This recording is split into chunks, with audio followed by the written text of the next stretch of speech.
Fan, dismayado sa performance ng BINI sa San Francisco. Usap-usapan ngayon sa social media ang naging karanasan ng isang tagahanga na nanood ng konsyerto ng P-pop girl group na BINI sa Bill Graham Civic Auditorium sa San Francisco, California. Sa isang post na ngayon ay kumalat na sa Reddit.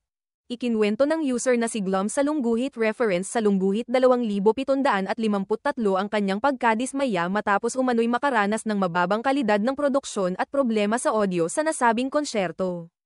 Ayon sa tagahanga, nagbayad siya ng mahigit $100 o katumbas ng higit ₱5,000 para sa tiket sa event, ngunit sa halip na saya, pagkabigo raw ang kanyang naranasan. Inilarawan pa niya ang production bilang sobrang simple at walang effort.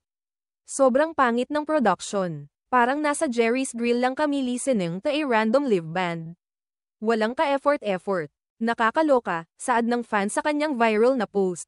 Isa pa sa matinding reklamo ng concert goer ay ang malinaw na problema sa tunog mula pa sa simula ng palabas. From the start pa lang.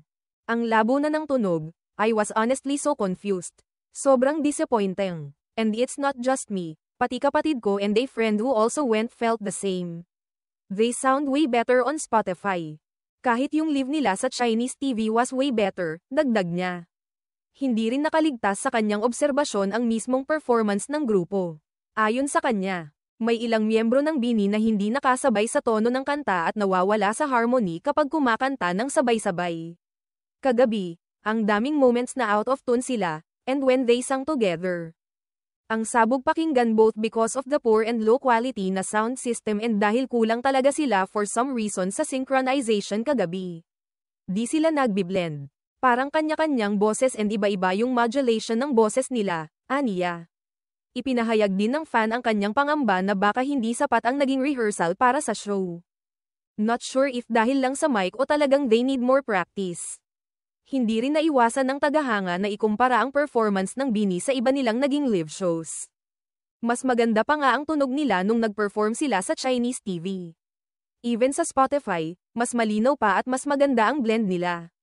Nakakapanlumo talaga, bagamat may ilang fans na patuloy pa ring ipinagtatanggol ang grupo.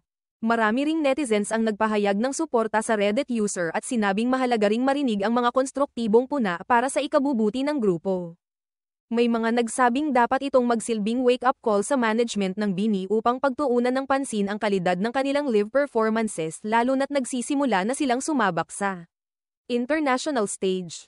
Samantala, wala pang opisyal na pahayag mula sa panig ng BINI o ng kanilang management ukol sa isyong ito. Gayunpaman, umaasa ang ilang fans na mapapansin ang feedback at gagawin ang nararapat upang mapabuti ang mga susunod na shows. Sa huli, nananatiling mahalagang bahagi ng artistang tulad ng BINI ang pagtanggap sa kritisismo, upang mapanatili ang tiwala ng kanilang tagahanga at lalo pang mapaangat ang kalidad ng kanilang sining sa entablado.